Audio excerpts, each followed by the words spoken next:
O que aconteceria se uma das suas granadas levasse um tiro? Há muitos anos, as granadas são fundamentais no equipamento de um soldado.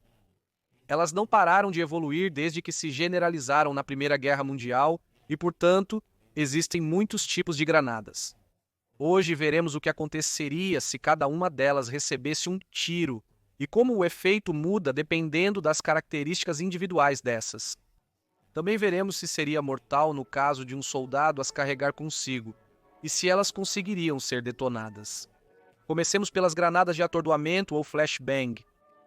Estas são principalmente usadas por forças policiais para degradar seriamente a eficácia de combate de possíveis ameaças.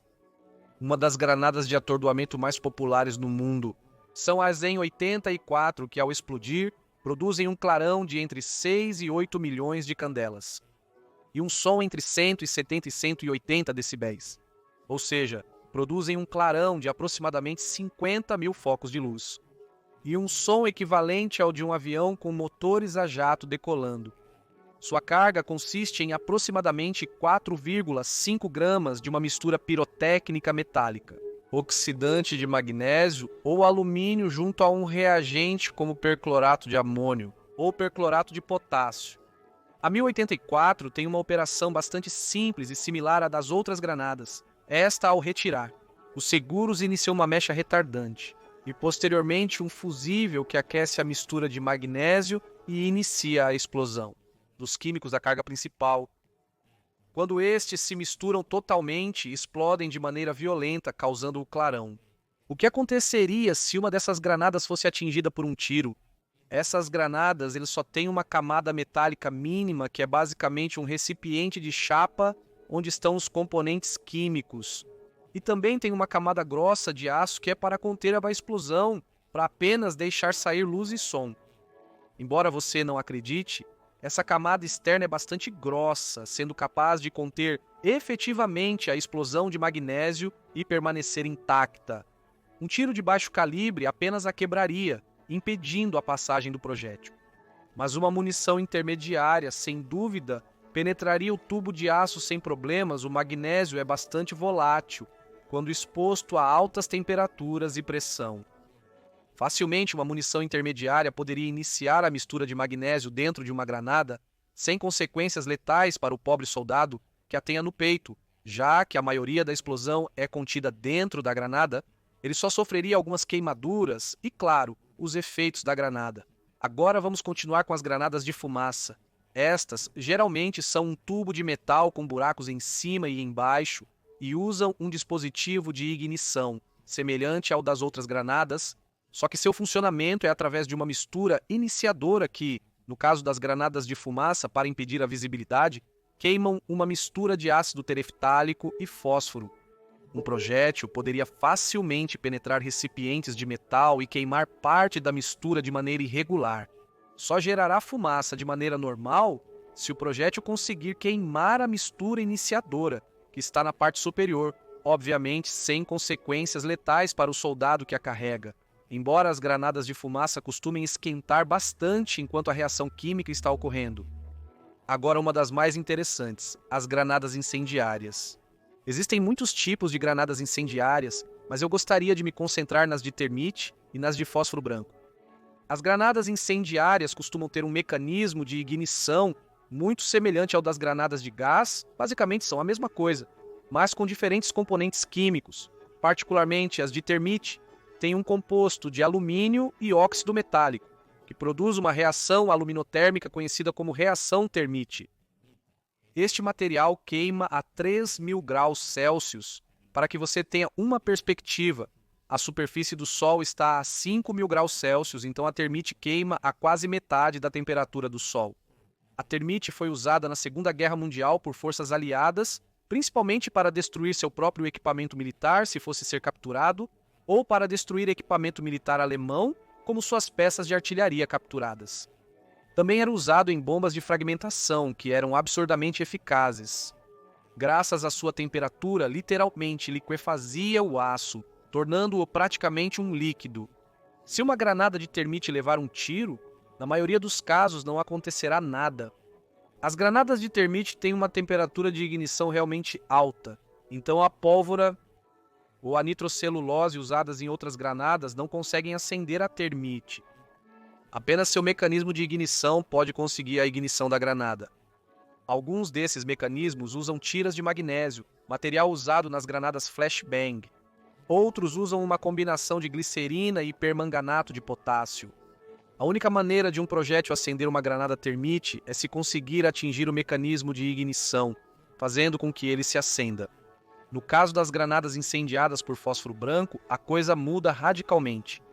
Isso tem dois efeitos: o de criar cortinas de fumaça de uma maneira muito mais rápida do que as granadas de fumaça convencionais, e também efeitos antipessoal, pois causa graves queimaduras.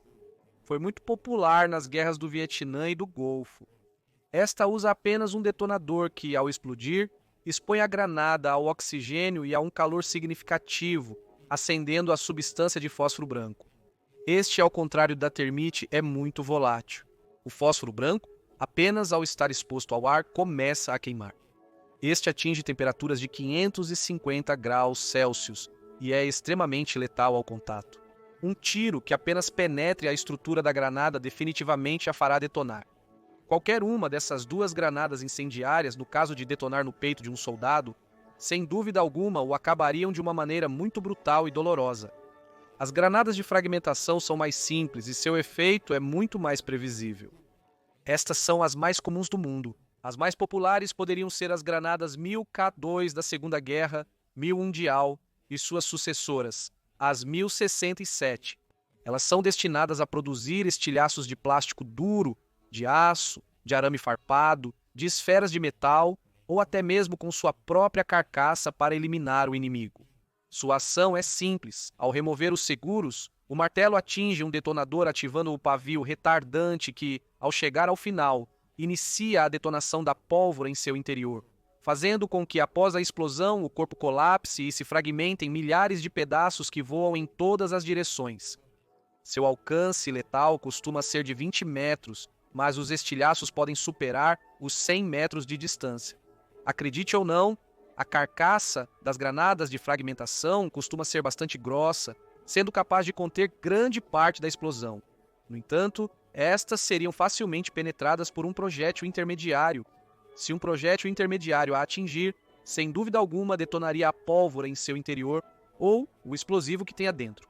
Geralmente, as granadas modernas usam o explosivo Composition B, uma mistura de trinitrotolueno e Research Department Explosive, bastante estável que, em teoria, pode suportar grandes perturbações, pressão e calor. Mas há muitos vídeos na internet onde comprovam que este pode ser detonado com um tiro de 5,56 por 45 otan sem problemas. Também as granadas de concussão teriam muitos problemas com tiros diretos. As granadas de concussão, como as MIL-24 alemãs ou a americana MIL-K3 da Segunda Guerra, MIL-Mundial, usam o mesmo mecanismo de ação que as de fragmentação. Mil-Ilás, em vez de terem um corpo grosso para produzir estilhaços, estas têm um corpo realmente fino para não conter a explosão. E também costumam ter bastante explosivo para produzir uma explosão muito maior. Estas são extremamente suscetíveis a explosões. De fato, era muito comum que os aliados as usassem como explosivos convencionais para demolição ou para usar contra blindados. De fato, os alemães faziam supergranadas, as quais chamavam de carga concentrada, que eram basicamente 6 granadas sem cabos unidas a outra com seu sistema de ignição intacto. Estas eram usadas para destruir blindados inimigos. Essas granadas eram particularmente mais fracas do que as de fragmentação, porque seu revestimento é mais fino. Isso é assim para não conter a explosão que ocorre em seu interior. Um tiro de rifle, até mesmo de uma pistola, poderia detonar essas granadas, claro, dependendo do modelo. Não é preciso dizer o quão perigoso seria se uma dessas explodisse no peito de um soldado. As granadas de fragmentação seriam menos perigosas que as de concussão, pois o corpo absorve a maior parte da explosão, minimizando seus efeitos. O mais perigoso seria a grande quantidade de estilhaços que esta expulsa. Mas se o soldado tiver seu colete de proteção cerâmica ou Kevlar, ele poderia resistir à maioria dos estilhaços. Há casos de soldados que saltaram sobre granadas de fragmentação e sobreviveram. No entanto, se a granada que explode no corpo do soldado for uma de concussão, seria o fim do soldado. Elas liberam uma poderosa onda de choque que, a essa distância, seria 100% letal. Então, é perigoso carregar granadas? Em parte é algo perigoso, mas apenas no caso de um tiro atingir a granada. A maneira de carregar granadas é muito variada, mas geralmente são guardadas ao lado da cintura, no peito ou até nas costas, tudo dependendo do paradigma do exército em questão. Mas geralmente as granadas estão em lugares onde é improvável receber um tiro, ou se essas granadas receberem um tiro, estão em um lugar onde não sofreriam muito dano, como no colete à prova de balas. Desde a década de 2010 está sendo substituído o uso do Composition B pelo explosivo IMX-101, muito mais estável, e que já está sendo usado em munições de artilharia e em granadas que de fato estão sendo usadas no atual conflito ucraniano. Agora, as granadas de fragmentação precisam de uma ignição muito precisa para explodir, portanto, são muito mais seguras, e esse problema já não deveria ser uma ameaça.